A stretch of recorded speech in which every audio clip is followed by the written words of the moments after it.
Buenos días a todos, bienvenidos al curso de Introducción al Psicoanálisis que emitimos desde Alcalá de Henares, Madrid, España, organizado por la Escuela de Psicoanálisis Grupo Cero e impartido por Virginia Baldomino, psicoanalista del Grupo Cero.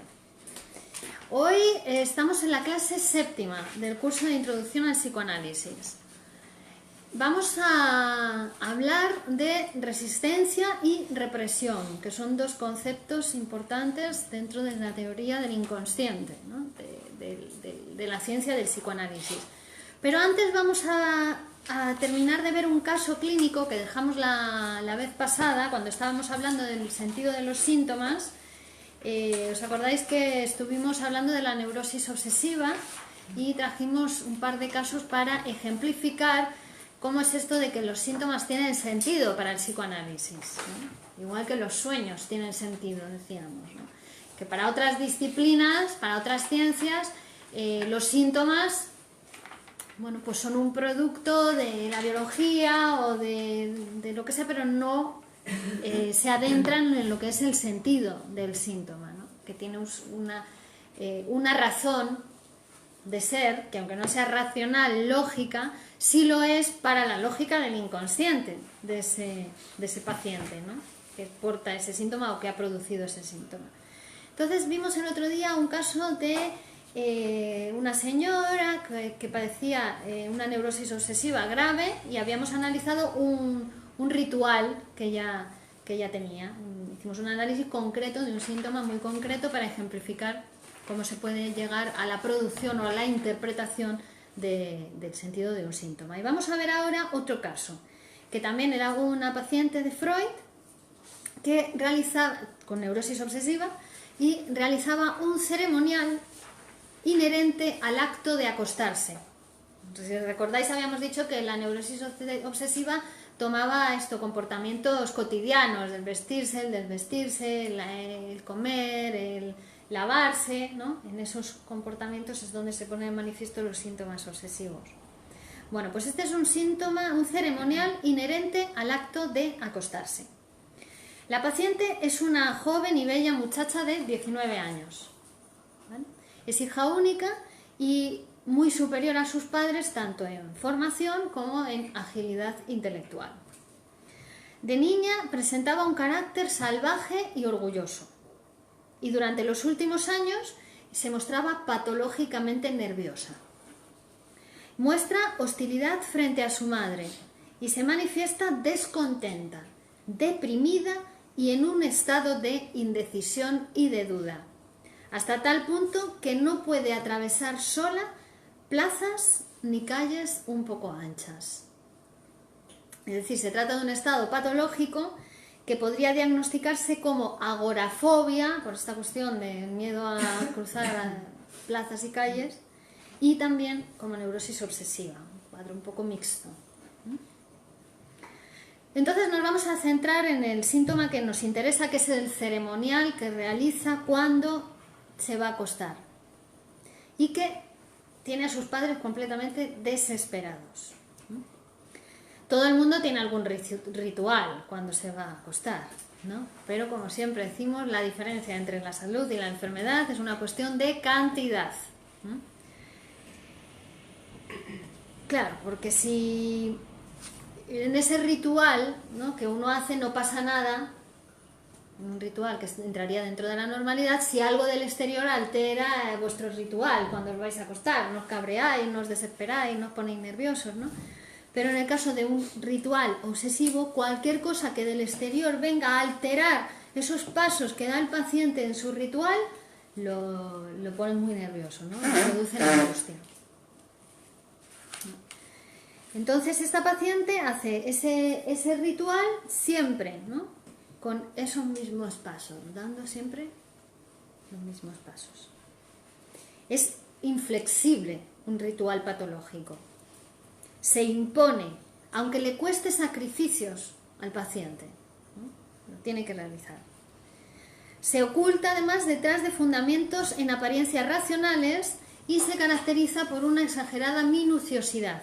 Hay que hacerlo con todo los lujo de detalles y siempre de esa manera, de manera inflexible.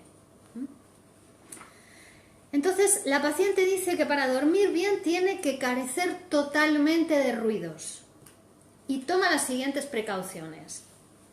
Todos los días, antes de acostarse, para el reloj de pared que hay en su cuarto y hace transportar a otra habitación distante todos los demás relojes, incluyendo uno de pulsera que está metido dentro de un estuche. Todos los relojes se los tienen que llevar a una habitación alejada de la suya. Después reúne sobre su escritorio todos los floreros y jarrones, de manera que ninguno pueda caer y romperse durante la noche, y eso pudiera turbar su reposo. Sabe que la necesidad de proteger su descanso no justifica estas medidas. Ella sabe que son medidas no justificadas, exageradas, ¿no? Y se da cuenta de que el reloj de pulsera metido dentro del estuche no la puede despertar, o que la idea de que los floreros y jarrones caigan al suelo es inverosímil.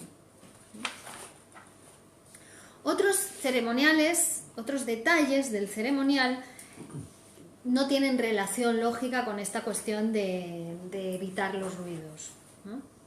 Por ejemplo, la puerta que separa su alcoba de la de sus padres debe quedar entreabierta. Y para ello la inmoviliza con diversos objetos. Algo ilógico porque esos objetos podrían hacer más ruido que cualquier otra cosa, pero ella tiene que tener la puerta entreabierta con sus padres, ¿no? Y la parte más importante del ceremonial se refiere a la cama. La almohada larga no debe tocar la cabecera y el pequeño almohadón ha de quedar colocado en forma de rombo sobre la almohada, reclinando luego la cabeza a la paciente sobre el almohadón en el sentido longitudinal del rombo. Por último, tiene que sacudir el edredón de manera que todo el contenido del edredón se acumule en la parte inferior, formando como una especie de promontorio, pero inmediatamente deshace, o sea, ya todo el edredón lo hace bajar, todo el contenido del edredón, y luego inmediatamente lo deshace y lo extiende para que todo quede como antes, ¿no? Entonces, la enferma siempre teme no haberlo realizado con suficiente precisión y revisa y repite indefinidamente cada uno de los actos que componen el ritual. El ritual dura 1 o 2 horas, sin que la paciente ni sus atemorizados padres puedan conciliar el sueño. Bueno, entonces, la interpretación en este caso no fue tan fácil como en el caso anterior que vimos de la señora. ¿Por qué? Porque la paciente no asociaba. Cuando Freud le pedía que dijese lo que le pasaba por la cabeza en relación con ese ritual o cualquier cosa, no asociaba. Entonces Freud tuvo que ir dándole intentos de explicación, como frases para ver qué iba diciendo frente a eso, ¿no? Iba asociando él un poco para ver qué decía ella. Y ante esas frases o intentos de explicación, ella negaba categóricamente o dudaba de ellos despreciativamente. No, eso es una tontería, eso no. Entonces, después de esa primera reacción negativa que tuvo la paciente, ya empezó a mostrar interés por las hipótesis que Freud le lanzaba. Ya empezó a escuchar, ¿no? A mostrarse interesada y a asociar a esas hipótesis recuerdos que ella tenía. Entonces fue estableciendo relación entre los recuerdos que iba produciendo en el análisis y sus síntomas. A medida que se fue avanzando en esa labor, se reducía la meticulosidad con la que realizaba el ritual, el ceremonial. Y antes de terminar el tratamiento, desapareció por completo este ceremonial que ella realizaba.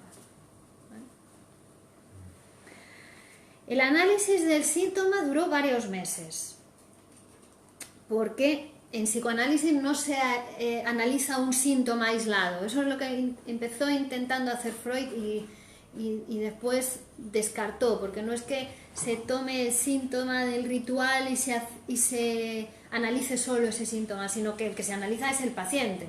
Entonces trae ese síntoma como trae otros síntomas, como trae su vida, ¿no? Entonces es el análisis del paciente. y en ese análisis los síntomas se van resolviendo, ¿no? Pero no es síntoma por síntoma, ¿vale? Entonces se va trabajando el material que trae el paciente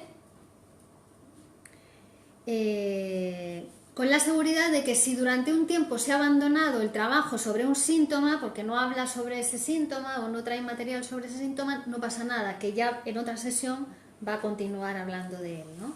Porque todo está relacionado de alguna manera. Dice Freud, está todo producido como si se produjese en el mismo telar, ¿no? Todos los síntomas, que eso es lo que ya veremos que es la sobredeterminación inconsciente.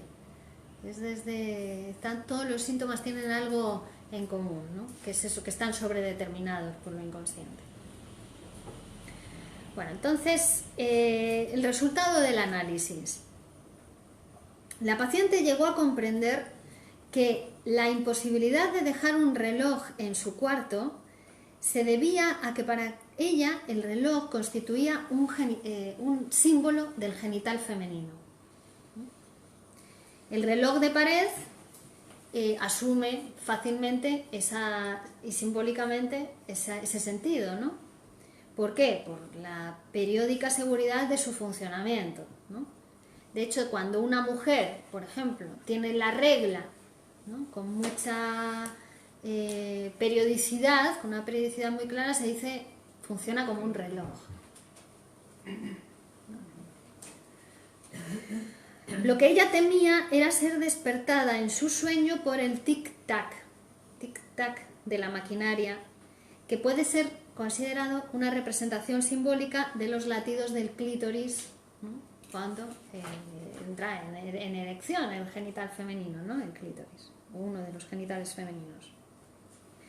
Efectivamente, ella narra en su asociación libre, cuando comienza a hablar, cuando comienza a participar en el análisis, que había sido despertada varias veces por esa sensación de excitación clitoridiana y el temor a la misma, no comprender muy bien qué era eso, ¿no? Los floreros y los jarrones son símbolos femeninos en la simbología onírica, ¿no?, los sueños, las cajitas, los jarrones, los floreros. Entonces, colocarlos en un sitio donde no se puedan caer y romperse tiene un sentido simbólico, ¿no?, para esta paciente. Existe, de hecho, una costumbre también en algunas culturas que consiste en romper un cacharro o un plato en la ceremonia de la boda, ¿no? Se rompe un plato. También simbólicamente está expresando algo, ¿no? Y se reparten los fragmentos entre los asistentes, ¿no?, en estas ceremonias. A esta parte del ceremonial de los jarrones, los floreros, la paciente asociaba un recuerdo. Siendo niña, iba con un vaso en la mano y cayó al suelo, y se cortó el dedo y sangró mucho. Al llegar a la pubertad, la paciente tuvo conocimiento de los hechos relacionados con las relaciones sexuales y quedó obsesionada por el temor angustioso de no sangrar en la noche de bodas, que haría dudar a su marido de su virginidad.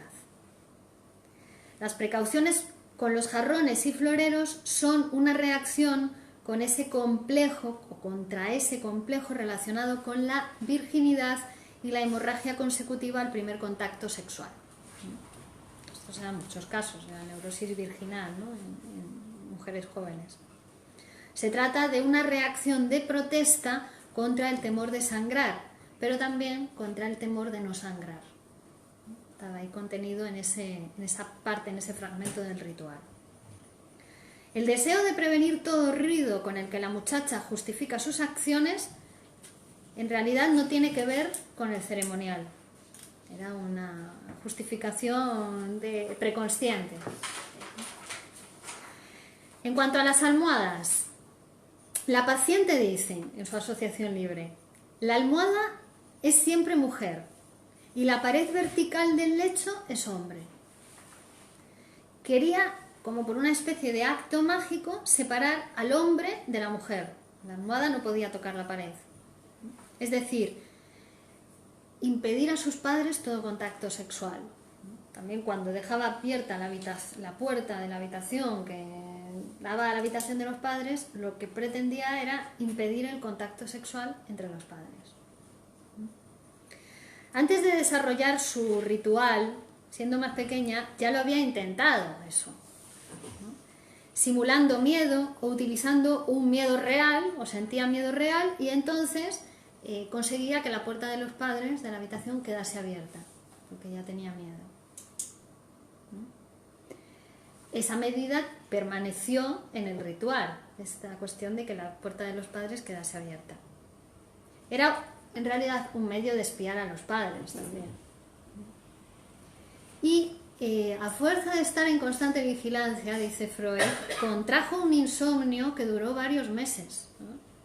Estaba vigilando a los padres, no dormía, a ver qué hacían los padres por la noche, ¿no? De hecho, durante un tiempo también iba a la habitación de los padres y se metía en la cama con los padres entre los dos, ¿no? Como tenía miedo, pues iba y se metía en la cama con los padres. Pero claro, llegó un momento que ya tuvo una edad que era muy incómodo tanto para ella como para los padres que la niña se metiese en la cama con ellos, ¿no?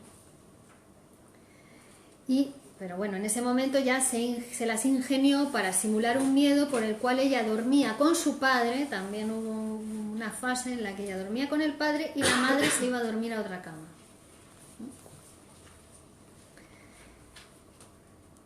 Bueno, con respecto al edredón, ella dice que también es un símbolo femenino el edredón. Cuando lo sacudía, todas las plumas, sí,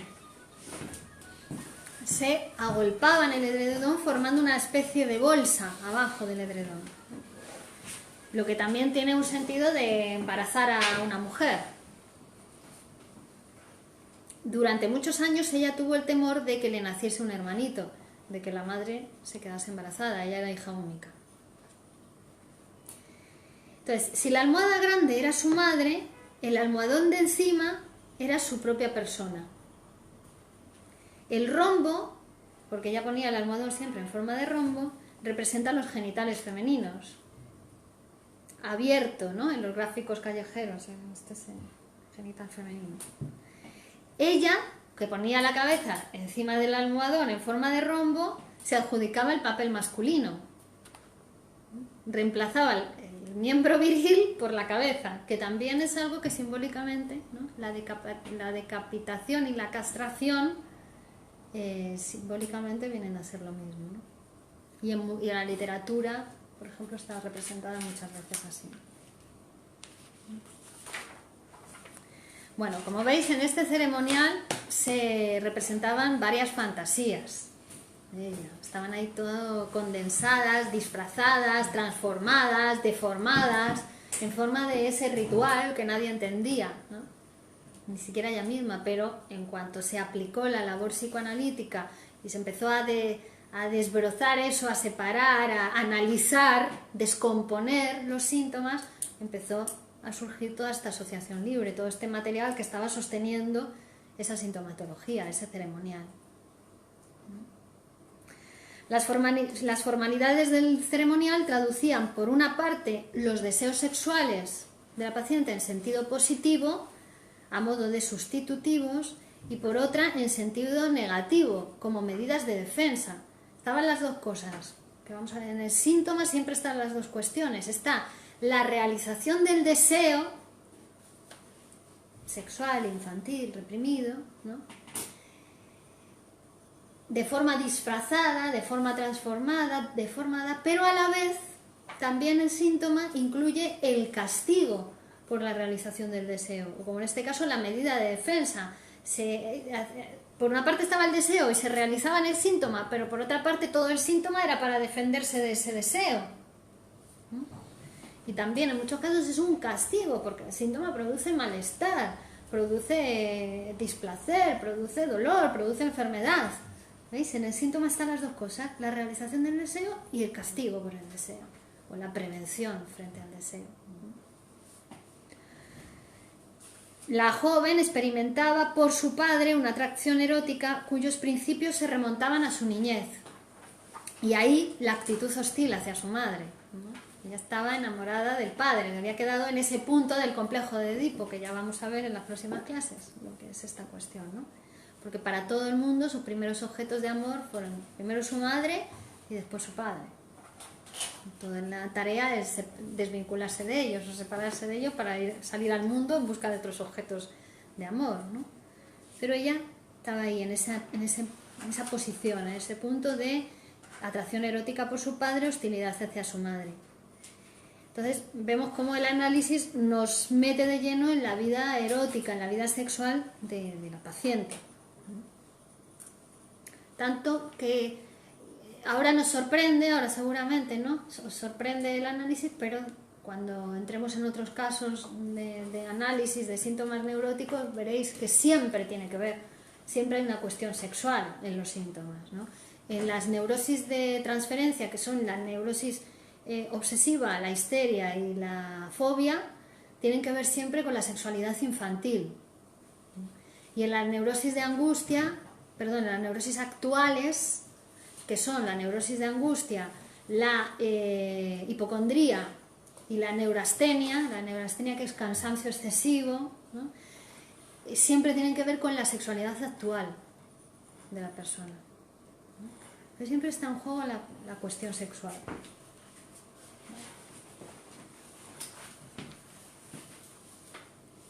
Bueno.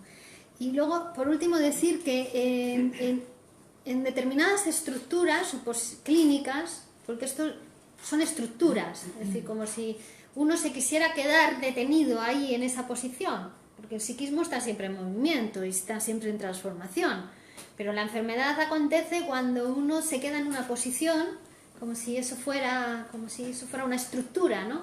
Y un poco la libido se queda estancada y no se transforma, no suma nuevas formas de gozar, ¿no? Nuevas formas o sustituir a otras formas de gozar más adulta, entonces se queda ahí, ¿no? Pero eso solamente es una fotografía, es una estructura, ¿no? Porque eso se puede transformar en psicoanálisis, es una posición y se puede cambiar de posición. Y luego hay determinadas estructuras que tienen síntomas comunes, por ejemplo la neurosis obsesiva, hay rituales, hay obsesiones, hay ceremoniales, hay prevenciones, ¿no? Pero después en cada paciente hay que analizar cada síntoma, porque el sentido es distinto, porque el sentido va a tener que ver con la historia de deseos de ese paciente, ¿no? Con lo que diga el paciente tiene que ver siempre, es decir, todo esto fue lo que la paciente dijo para su caso y para su síntoma, y así se fue resolviendo su síntoma, se fue diluyendo, a medida que avanzaba su psicoanálisis se iba diluyendo el síntoma, ¿vale? Bueno, entonces ahora conectamos con resistencia y represión, que son, como os decía, conceptos importantes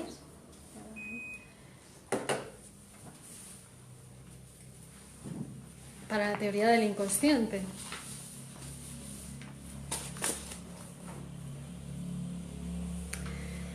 Freud observa, cuando emprende el tratamiento de los pacientes, como en el caso de esta joven, ¿no? Que decíamos al principio no quería asociar, no hablaba, no asociaba, y Freud le tuvo que lanzar hipótesis y luego ya se fue familiarizando o produciendo transferencia, entrando en transferencia, ya fue hablando, fue aportando información. Entonces Freud ya se dio cuenta de esto, se dio cuenta de que a pesar de sus intentos de liberarles de sus síntomas a los pacientes, que lo que hace el psicoanálisis es liberarles de sus síntomas, los pacientes mostraban ciertas resistencias, ¿no? A esto. Es decir, se oponían en cierta medida a la labor terapéutica, ¿no? Pues eso, no asociando libremente o no diciendo lo que le pasa por la cabeza, juzgando, seleccionando la información, ¿no? Y que esta resistencia va a estar presente a lo largo de todo el tratamiento. Por muchos años en análisis que lleve el paciente, ¿no? siempre va a haber resistencias en el tratamiento, siempre va a haber una fuerza que se opone a la curación, que se opone a la eliminación del síntoma. Al principio, el propio paciente no se da cuenta de su resistencia.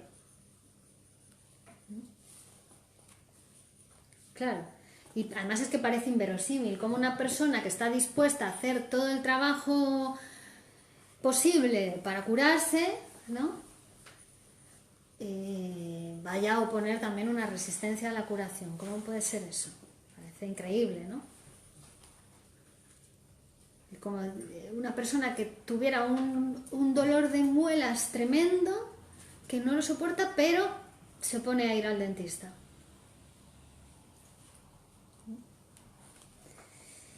Que a veces sucede, no sé si habéis conocido algún caso, pero sucede. Entonces, no olvidemos que la enfermedad es la mejor solución que encontró una persona para un conflicto determinado al que se enfrentaba, ¿no? Un conflicto que es un conflicto interno, un conflicto entre una parte consciente y una parte inconsciente de su personalidad, ¿no? De su psiquismo.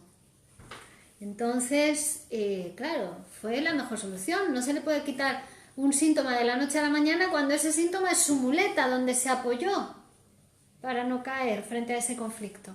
No la va a soltar así hasta que no sepa caminar, hasta que no pueda caminar, hasta que no esté habilitado para caminar, ¿no? Eso lo sabe el psicoanálisis y por eso dijimos desde el primer día, ya comenté que el objeto del psicoanálisis no es curar. Eso es un beneficio extraordinario que produce el psicoanálisis. El objeto del psicoanálisis es psicoanalizar. Y a medida que se va psicoanalizando el paciente y va adquiriendo esas ciertas habilidades, ese autoconocimiento, esa autotransformación, ahí van desapareciendo los síntomas, se van disolviendo. Pero cuando el paciente está preparado para soltarse de esa muleta. ¿Se entiende esto, no? Porque si quitas un síntoma y el paciente no está preparado, hace otro síntoma.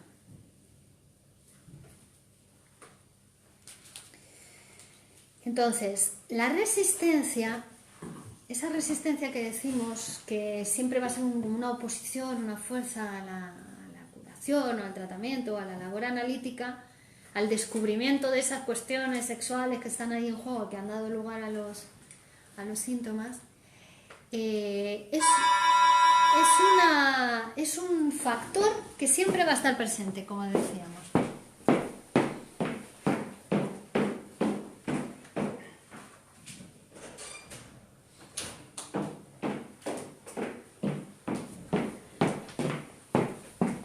Pero es la manifestación clínica de la represión. Es decir, porque teóricamente, ¿no? Porque hay represión, hay resistencia en la práctica clínica. ¿Vale?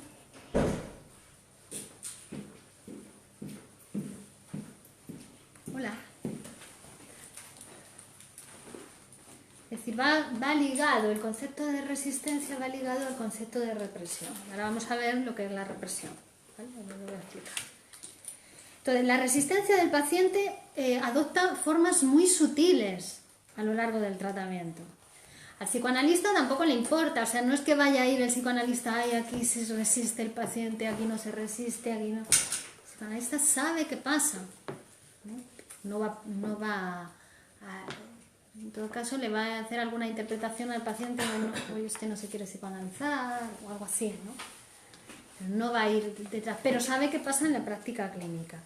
Entonces, a veces adopta formas tan sutiles que son difíciles de reconocer, ¿no? Pues claro, no se va a mostrar así a las claras, ¿no? Sino que adopta formas sutiles para pasar desapercibida también. Bueno, en la terapia, en el tratamiento de los síntomas de la enfermedad neurótica, de la enfermedad psicótica, en el psicoanálisis utilizamos el mismo método y la misma técnica que utilizábamos para interpretar un sueño. Así. ¿Por qué? Porque la enfermedad, el síntoma neurótico, el síntoma psicótico, son un producto del inconsciente, igual que un sueño. ¿Veis ahora la importancia del estudio de los sueños? No era porque Freud estuviera especialmente interesado en los productos oníricos, no era un onirocrítico, era un médico neurólogo que inventó el psicoanálisis, que produjo el psicoanálisis, lo escribió, vamos, no sé si él inventó el psicoanálisis o el psicoanálisis lo inventó a él, ¿vale? Pero el caso es que fue el que escribió la teoría del inconsciente. Entonces, él ahora viene a decir que un síntoma psíquico es un producto del inconsciente, igual que un sueño. En este momento a los pacientes se les encerraba, se les maltrataba, se les consideraba endemoniados, poseídos, se les hacía de todo. Que hoy en día también se siguen haciendo esas cosas. Así que cuidado donde cae uno. Sí, se hacen cosas muy fuertes. Entonces, y ahora dice, no, un delirio psicótico es un producto del inconsciente. Una alucinación es un producto del inconsciente. Sí. Entonces puede ser que haya gente o haya pacientes que se les catalogue como esquizofrénicos y esos delirios que ellos tienen, si los analizas a través del psicoanálisis, no sea como tal una patología como la esquizofrenia y sea algo puntual por algún problema del aparato psíquico. Claro. Que la esquizofrenia es una estructura clínica, ¿no? Como la neurosis obsesiva o como la histeria o como... Entonces, aplicando, o sea, es como esa detención que yo decía antes, ¿no? Se ha detenido ahí por el uso excesivo de determinados mecanismos psíquicos, ha dado lugar a esa estructura clínica. Pero los mecanismos psíquicos que está usando el esquizofrénico son los mismos mecanismos psíquicos de la normalidad.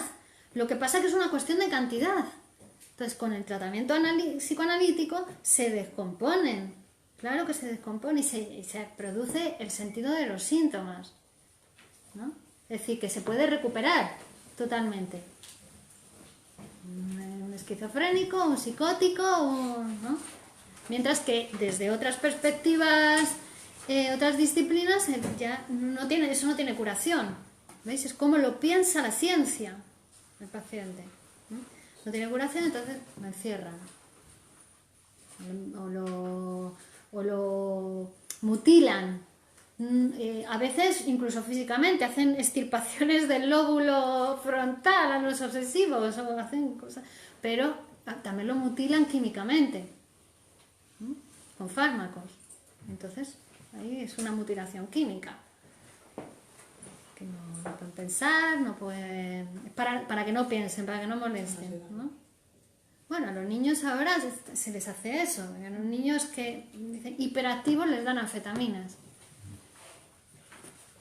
¿no? Que es como lo piensa la ciencia, ¿no? Por eso el psicoanálisis es una ciencia que era necesitada, o sea, nació porque era una demanda social, era una necesidad social que naciese el psicoanálisis. ¿Qué? Es un tratamiento humano que tiene en cuenta los mecanismos psíquicos del aparato psíquico humano, cómo funciona y cómo se pueden curar los síntomas, cómo se producen y cómo se pueden revertir, utilizando la palabra. Porque se han producido también los síntomas por mecanismos del lenguaje. Ya lo hemos visto, cómo estaban ahí todos los simbólicos, los jarrones, los relojes, todo el inconsciente está estructurado como un lenguaje. Entonces los síntomas se han producido, han sido resultados de operaciones del lenguaje, igual que los sueños.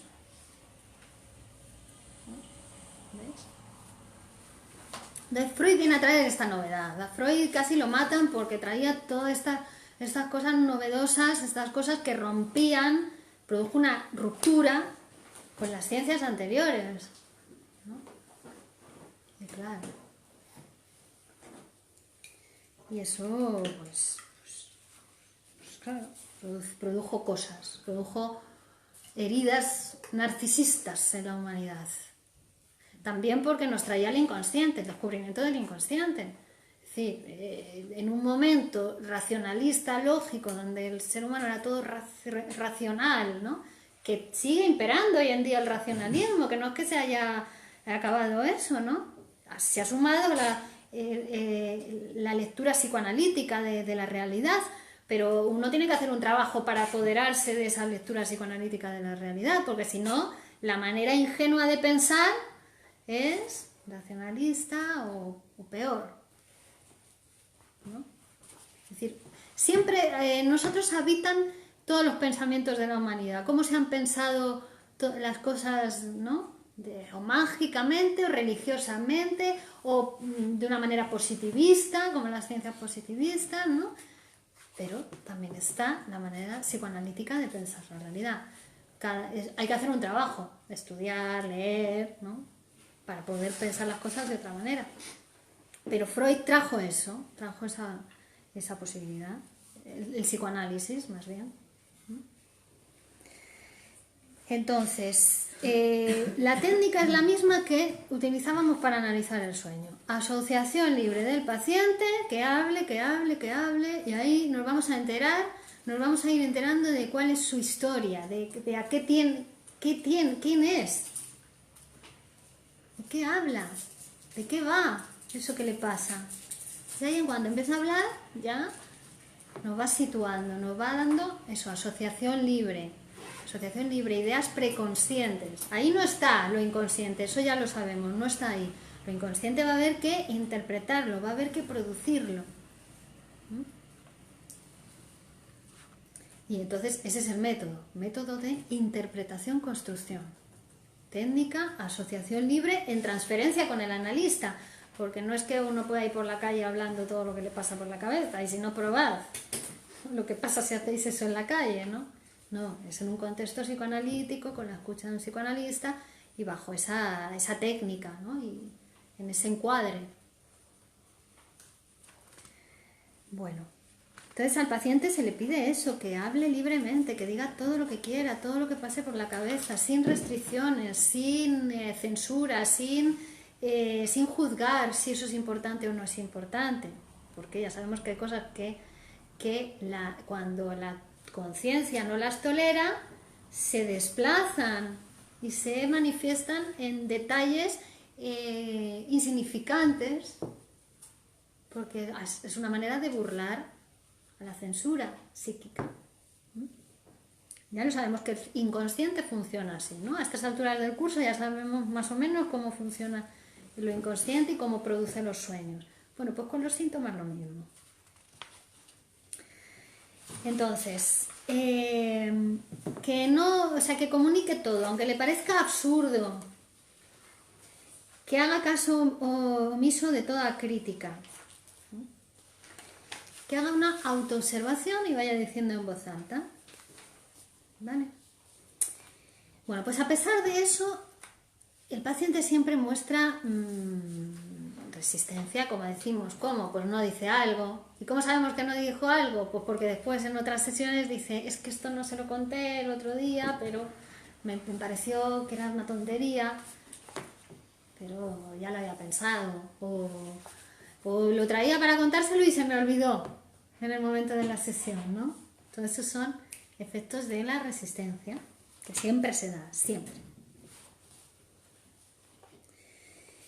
En otras ocasiones cede a sus propias objeciones críticas, ¿no? Porque nos damos cuenta porque hace pausa, está hablando y hace una pausa muy prolongada, ¿no?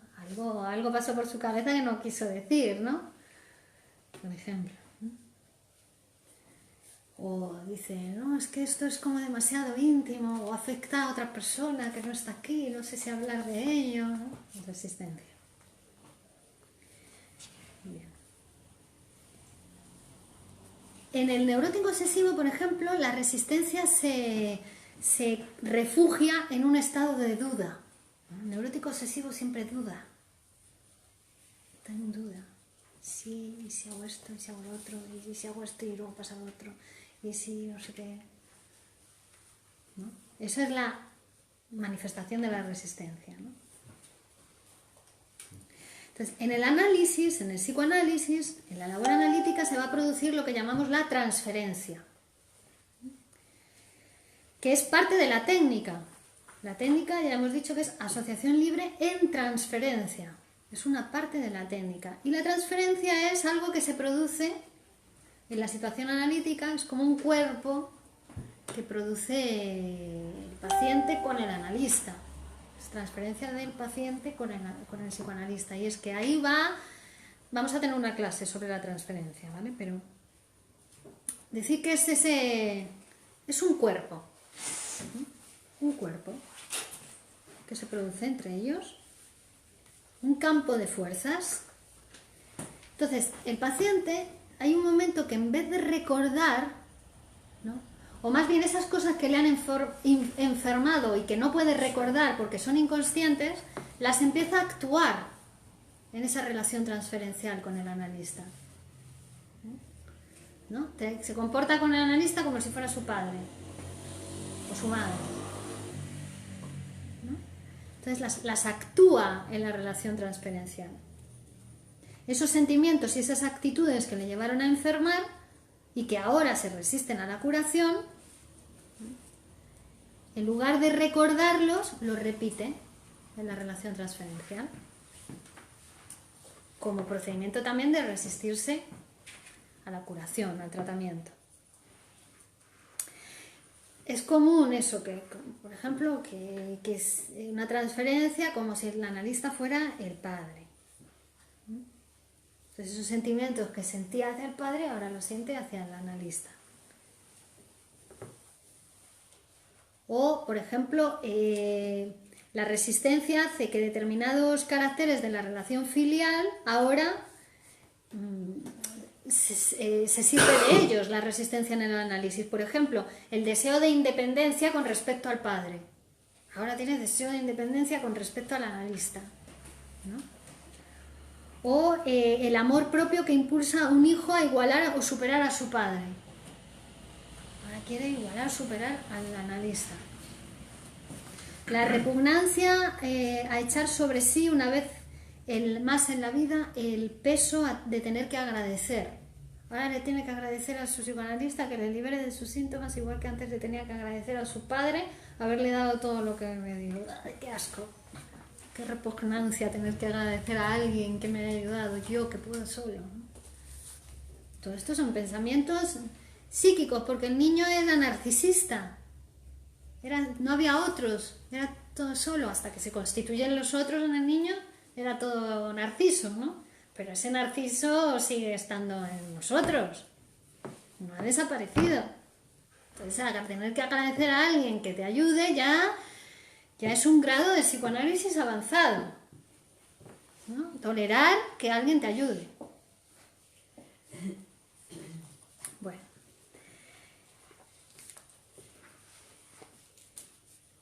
Entonces, también por momentos pareciese como si pesa más el deseo del paciente de confundir al psicoanalista, ¿no?, de hacerlo sentir impotente, a veces también. Es una cosa que a los pacientes no les gusta ver cómo el psicoanalista sonríe porque le va bien. No, que sonría para nada. Entonces ahora voy a hacer impotente. O querer triunfar sobre el analista también. Todo esto son manifestaciones de la resistencia en el análisis, ¿vale? También transferir en el analista sentimientos cariñosos de carácter erótico, ¿no?, que si se hacen muy intensos le pueden llevar incluso a abandonar el tratamiento por miedo, ¿no?, a ese enamoramiento del analista. Es decir, ¿veis? Ahí lo toma la transferencia, la resistencia también, ¿no?, como herramienta para oponerse al tratamiento y a la curación. Los celos también, ¿no? ¿Tiene usted otros pacientes? Puede ser. La decepción, que si sufre de ser tratado con frialdad y no con el cariño que esperaría ser tratado. Bueno, pues todo eso puede ir perturbando esas relaciones serenas del paciente con el analista. También pueden aparecer resistencias intelectuales al psicoanálisis, ¿no?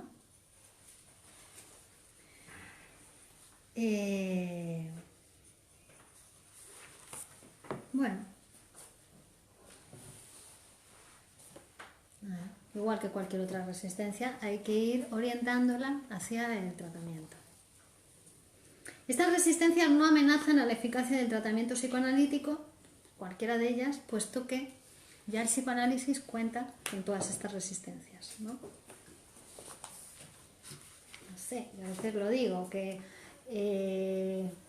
algún colega psicólogo me derivó un paciente porque se enamoró, ¿no? Bueno, no era psicoanalista, ¿no? Porque ya el psicoanálisis sabe que esas cosas, esas resistencias se dan a lo largo de todo el tratamiento. Entonces, lo que va haciendo es orientándolas hacia el tratamiento del paciente. No se lo va a creer, ¿no? Que es con él con quien quiere competir, que es con él al que ama, o que es no. Tiene que ver con el papá, la mamá. El paciente le pasan esas cosas con sus figuras introyectadas, sus figuras de su fantasía, de su mundo interior, que ahora se ponen en juego, se ponen en acto en la transferencia psicoanalítica, ¿vale? A esto hay que añadir además que el paciente aprovecha cualquier accidente para relajar el esfuerzo en el tratamiento. Sucesos exteriores, oposiciones adversas al análisis pronunciadas por alguna persona cercana, algún familiar. Psicoanálisis, pero ¿qué es? No sé qué. Habla mal y entonces ya el otro lo toma. Alguna enfermedad orgánica accidental. Ay, no puedo ir porque es que me he puesto malo, ¿no? He tenido un accidente de coche. Cualquier accidente o incidente exterior, cómo lo usa para su tratamiento, ¿no? Son formas y medios de la resistencia también.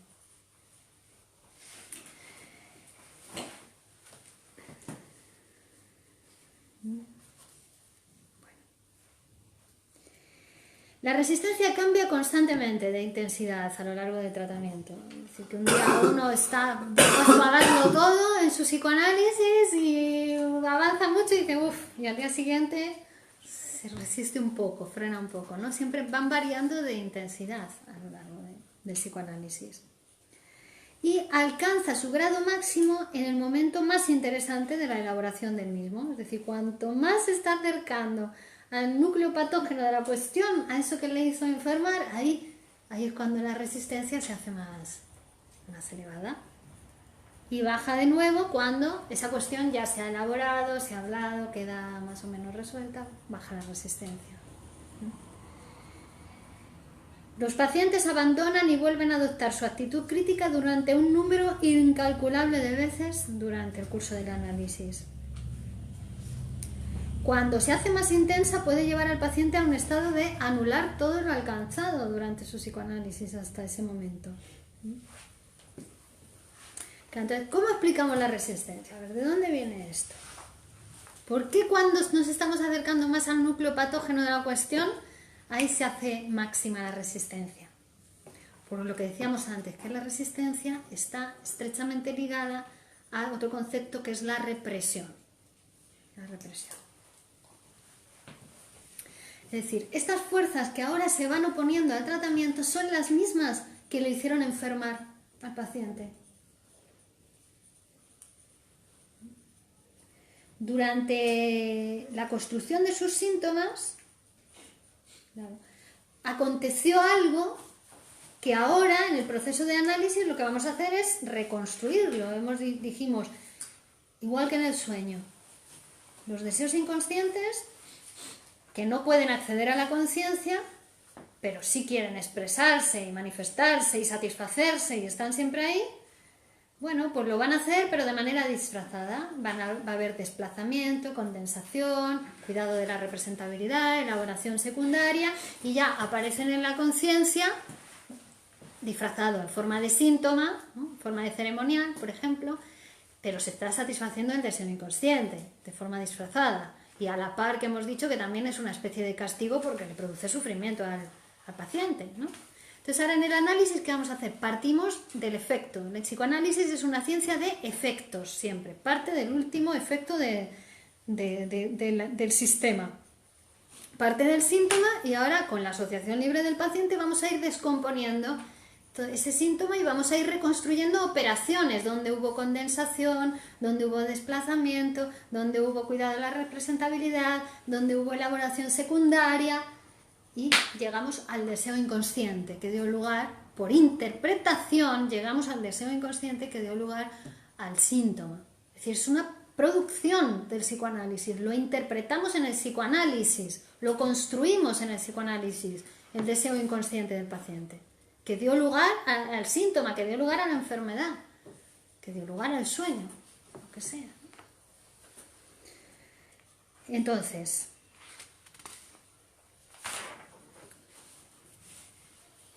ahí es donde tenemos el sentido del síntoma, cuando lo interpretamos. Ahí vemos qué deseo sexual infantil reprimido se está satisfaciendo, ¿no? Y ahí vamos a la represión, al concepto de la represión. La represión es uno de los destinos de la pulsión. La pulsión es la fuerza instintiva en los seres humanos, que como no somos animales, sino que somos humanos porque hablamos, no es un instinto tal cual. Es un instinto tocado por el lenguaje. Se llama pulsión, eso. Somos sujetos hablantes, no nos podemos separar de ese hecho. No somos animales puros, somos animales pervertidos por la palabra, pervertidos por el lenguaje. Entonces, todos nosotros, hasta nuestra animalidad, está tocada por el lenguaje. Todo. No he entendido qué es la pulsión. La pulsión es un concepto que media entre lo psíquico y lo biológico en el humano, ¿no? El instinto animal, imagínate, en el humano no se puede hablar de instintos propiamente dichos, porque ya está tocado por el lenguaje. Es decir, yo qué sé, instinto sexual, por ejemplo, una pareja que lleva todo el día deseando encontrarse para hacer el amor, para acostarse juntos, ¿no? Y se van al cine antes y ven una peli y entonces el tipo dice, ay, qué guapa la actriz, y ella se pone celosa, discuten y se van cada uno a su casa y se acabó todo eso que deseaban. ¿Ves? El instinto sexual, lo que querían hacer, ¿no? Queda tocado por el lenguaje, por la palabra y ya está. No es una cuestión instintiva, es una cuestión instintiva pero tocada por el lenguaje, pervertida por el lenguaje, en los humanos. Entonces, la represión es un destino de la pulsión, ¿no? Es decir, cuando hay algo, un impulso instintivo en el ser humano, que como es lo inconsciente, ¿no? Que no se puede satisfacer porque eso le produciría satisfacción al sujeto, ¿no? Pero lo que pasa es que es una cosa tan prohibida ya, porque es un sujeto adulto. Eso estaba permitido cuando era un niño en la sexualidad infantil, pero ahora ya no, ¿no? Entonces no se puede satisfacer directamente eso, porque eso produciría un gran malestar en el sujeto. Entonces se reprime. Ese impulso se reprime. ¿Qué quiere decir que se reprime? Reprimir realmente lo que quiere decir es alejarlo de la conciencia. No quiero saber de eso. ¿No? Por ejemplo, una atracción sexual por un progenitor. Eso está prohibidísimo. El incesto está prohibido en nuestra sociedad, en nuestra cultura, ¿no? Entonces, es ley humana esa. Entonces, el sujeto no se lo puede permitir ni pensar eso, ¿no? ¿Qué hace? Lo reprime. No quiero saber nada de eso. Reprimir es alejarlo de la conciencia. Y eso conlleva una gran cantidad de energía. No solamente reprimirlo la primera vez, sino mantenerlo reprimido. Lleva una cantidad de energía psíquica brutal, inmensa, que está detenida en mantener esa represión. Y además pasa una cosa, que eso se reprime una vez, ¿no? Una representación. Pero va a haber otras representaciones, otras ideas, otros pensamientos que están de alguna manera relacionados con esa. Entonces después acontecen lo que llamamos represiones secundarias, ¿no? Que es decir, para no saber nada de eso que está reprimido, voy reprimiendo otras cosas que de alguna manera están relacionadas, conectadas en mi suceder psíquico con eso. Y entonces también lo voy reprimiendo, son represiones secundarias. ¿Para qué? Para no saber de eso. Entonces la represión lleva a un empobrecimiento del mundo psíquico grande. Pero no empobrecimiento, porque claro, cuando se hace inconsciente no es que desaparezca, sigue estando ahí. Y además desde lo inconsciente ejerce un efecto mucho más fuerte en el sujeto. Porque ya no tiene restricción, no tiene límites, no hay manera en que yo lo pueda eso poner cadenas o... ¿no? Controlar eso, ¿no? Porque como es inconsciente no quiero saber de ello, pero en el inconsciente eso sigue trabajando. Es decir, tú no sabes de ello desde tu conciencia, pero tu moral, por ejemplo, que está conectada con lo inconsciente, el super yo, esto ya es de curso avanzado, pero está conectado con el inconsciente, tu moral sí sabe de eso. Aunque tú conscientemente no sepas de eso, tu moral inconsciente sabe de eso. Y te puede llevar hasta castigarte en la vida real por esa cuestión, que tú no tienes ni idea de ella, pero inconscientemente está, y está haciendo efecto, y sigue produciéndose, sigue haciendo construcciones, sigue agrandándose en lo inconsciente, sigue conectándose con otras ideas. Eso es la represión, ¿no? Entonces, la represión está presente en muchas patologías, en la neurosis obsesiva, en la histeria, en la paranoia, en la fobia. Es decir, para que se den cualquiera de esas enfermedades hubo antes una represión. Algo de lo que no se quería saber se reprimió y después dio lugar a, en función de qué pasó después de eso, va a ser una histeria, o va a ser una fobia, o va a ser una neurosis obsesiva, o va a ser una paranoia, pero siempre hubo represión. Entonces la represión, como decimos, conlleva esa energía de reprimir, esa primera o primitiva represión, pero luego todas las represiones secundarias y además toda la energía que hay que hacer psíquicamente para mantener reprimido eso. Eso le lleva al paciente a estar como es una especie de enfermo. No puede estar en el mundo real, no puede hacer las cosas que quiere hacer en la realidad porque está toda su energía ahí. En eso, toda su energía psíquica. Claro. Entonces, las resistencias en el análisis son una manifestación clínica de la represión. Porque toda esa energía está ahí. Entonces, eso se manifiesta en el psicoanálisis, en el tratamiento. ¿Cómo? Pues con esas resistencias. A medida que avanza el tratamiento, como hemos dicho, contando con esas resistencias que siempre van a estar y hay que tolerarlas, hay que tener paciencia y que el paciente vaya, ¿no? El primero que tiene que tener paciencia es el psicoanalista, para que el paciente se haga paciente, ¿no?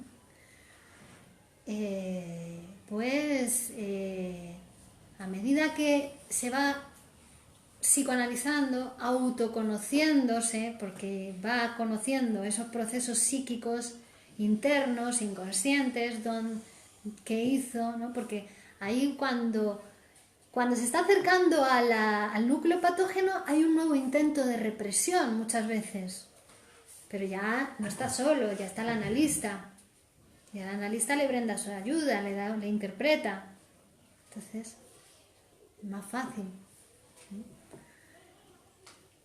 Y ahí se van disolviendo los síntomas y toda esa energía que estaba apresada ahí, en el proceso de la represión, se va liberando también. Se libera. Y ahora resulta que el paciente lleva unos meses de tratamiento y se siente fuerte, se siente enérgico, siente que necesita hacer cosas en la realidad. Esas cosas que deseaba hacer y que no podía, oye, que se anota al curso de inglés, que empieza a ir al gimnasio, que en el trabajo le va mejor, que va a conseguir, se ha anotado la facultad, aprueba esa asignatura que tanto tiempo llevaba suspendiendo, le quedaba una y no podía aprobarla, ¿no? ¿Por qué? Porque toda esa energía psíquica empieza a liberarse, se empieza a poner en la realidad, que ese es otro destino de la pulsión, alternativo a la represión, es la sublimación. Sublimar, es con esa energía psíquica, esa misma energía psíquica que antes estaba puesta en el trabajo de la represión, ahora pinto un cuadro, creo un poema, bailo, yo qué sé, sublimo, hago otra cosa con eso, otro producto en la realidad que tiene otro fin, además que hasta a otros les puede gustar. Mientras que mis síntomas, oye, como muy exóticos que sean, no le van a hacer gozar a los otros, ¿no? Pero un poema sí. Lee el lector y dice, mira qué bonito. Es la misma energía psíquica lo que quiero transmitir, ¿no? Que en función de qué mecanismos se usan, porque la represión también es un mecanismo normal del aparato, tampoco es para demonizar la represión, igual que no demonizamos la resistencia ni demonizamos ningún mecanismo del aparato, pues son mecanismos normales, necesarios para la vida normal, la vida saludable, también son necesarios esos mecanismos, pero veis, es el uso exagerado que se haga de ciertos mecanismos. De nuevo, una cosa de cantidad.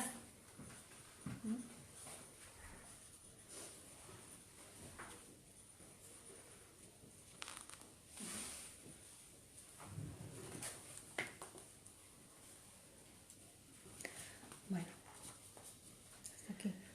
Hemos pasado, pero ¿tenéis preguntas o...? Sí. No. ¿Está bien? ¿Se ha entendido bien esos dos conceptos? La represión... No tiene por qué ser solo con el tema moral, ¿no? La represión, o sea, puede ser de algo que la persona quiere olvidar, ¿no? Algún incidente que ha tenido amargo que quiere olvidar, ¿no? Y entonces por eso se produce la represión, ¿no? Claro. O sea, que no tiene por qué ser... Vale, como nos ponías el ejemplo de lo del padre, tal, pues... Bueno, lo que pasa es que, mira, Freud empezó trabajando con el trauma, con la idea del trauma, que rápidamente desechó esa cuestión, porque el trauma, lo traumático para todos los humanos es la entrada en el lenguaje. Porque claro, entrar en el lenguaje supone civilizarte, hacerte humano, ¿no? Tener que reprimir, porque también hay determinadas cuestiones, como decíamos, son un mecanismo normal del aparato, y hay cuestiones, ese amor a los progenitores, ¿no? Debe ser reprimido, pero se reprime que sean los progenitores, pero esa energía, el afecto, el amor, el deseo sexual, la hostilidad, se desplaza a otras figuras. Ya no amas a tu padre, ya amas a un hombre, ¿no? Pasas de padre a hombre, y eso es normal. Lo que pasa es que esos acontecimientos dolorosos que tú dices, ¿no? que te llevaron a la represión, siempre, en todos los casos de histeria, siempre hay algún acontecimiento que a la persona le pareció traumático, por decirlo de alguna manera, doloroso, insoportable, y fue lo que reprimió, ¿no? O en el obsesivo, o en el paranoico, pero siempre tienen que ver, llega a decir Freud, no es un trauma que haya acontecido, ¿no? En la realidad, puede también, pero es más bien cómo lo vivió esa persona, esa cuestión, ¿no? Cómo lo vivió, o incluso puede ser algo fantaseado, lo que resultó doloroso e insoportable. Algo sentido, algo fantaseado. Resultó tan insoportable que hay reprimido. ¿Y tiene siempre un trasfondo sexual? Sí, o hostil. O erótico o hostil, también puede ser. No soportó haber fantaseado matar a su hermano. Ya, ¿Qué es el pulsón? ¿Cómo se dice? pulsión, pulsión, pulsión. Era lo que decíamos, que en el humano no se puede hablar de instinto, sino que hablamos de pulsión, y que incorporaría el impulso instintivo, pero ya mezclado con lo psíquico, que lo psíquico es con el lenguaje, ¿no? Que lo que nos diferencia de los animales es que hablamos. En todo lo demás, por mucho que nos duela, somos animales, ¿no? Esto a Darwin casi le matan por eso, ¿no? Digo, que fueron 3 grandes heridas narcisísticas a la humanidad. Una, la de Copérnico, cuando dijo, no es el Sol el que gira alrededor de la Tierra, sino que es la Tierra la que gira alrededor del Sol, así que no somos el centro del universo, dijo Copérnico. Casi lo matan, ¿no? Porque fue una herida para el narcisismo de la humanidad. Luego viene Darwin y dice, no, mira, los seres humanos no somos una producción especial, no, sino que somos un eslabón más en la cadena evolutiva. Y venimos de otras especies, ¿no? Animales. También. Darwin, bueno, todavía está prohibido en algunos países, Darwin, ¿no? Y luego viene Freud. Y Freud nos dice que el centro de nuestro psiquismo no es la conciencia, que el centro de nuestro psiquismo es inconsciente. Y que más que vivir, somos vividos, o sea, que es nuestro inconsciente el que hace de nosotros, ¿no? Cuestiones sin que nosotros sepamos de ellas, que la conciencia participa a veces en los procesos psíquicos, pero no siempre. Bueno, a Freud también que sí, no aniquilamos, ¿no? Es decir, que son, claro, descubrimientos que producen rupturas en las maneras de pensar. Sobre la mutilación química que hablabas antes, de los fármacos y todo esto, quiere decir que un niño, por ejemplo, hiperactivo, ¿le vamos a dejar mantener, le vamos a llevar al psicoanálisis o le vamos a dar fármaco para facilitar su vida? El fármaco no facilita su vida, pero le va a producir una adicción. El psicoanálisis sí va a facilitar su vida, pero sobre todo si son sus padres los que se psicoanalizan. Claro. Claro, porque a un niño tan pequeño me parece un poco imposible, ¿no? Claro.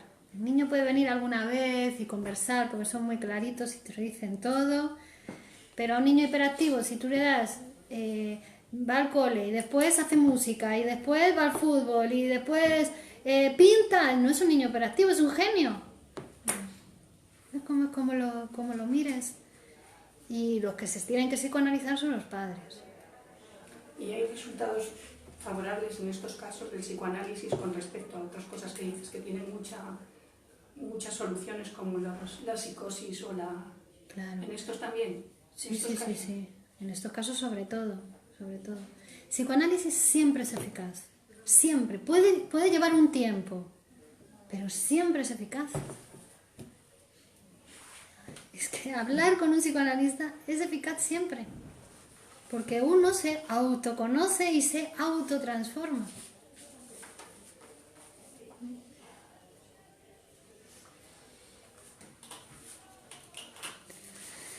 Bueno, vale, pues continuamos el próximo día que vamos a empezar a hablar de la sexualidad, la vida sexual humana.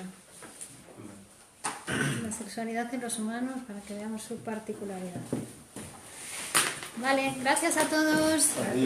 Alexis, Isabel, Wilfredo, Mario, Galo, Veronique, Vanessa, Marta, Daniel, Maruski, Florencio, Emilio, José, Beni, José Antonio, Karim, Antonio, Gerardo y Gildo. Gracias a todos. Para el próximo martes.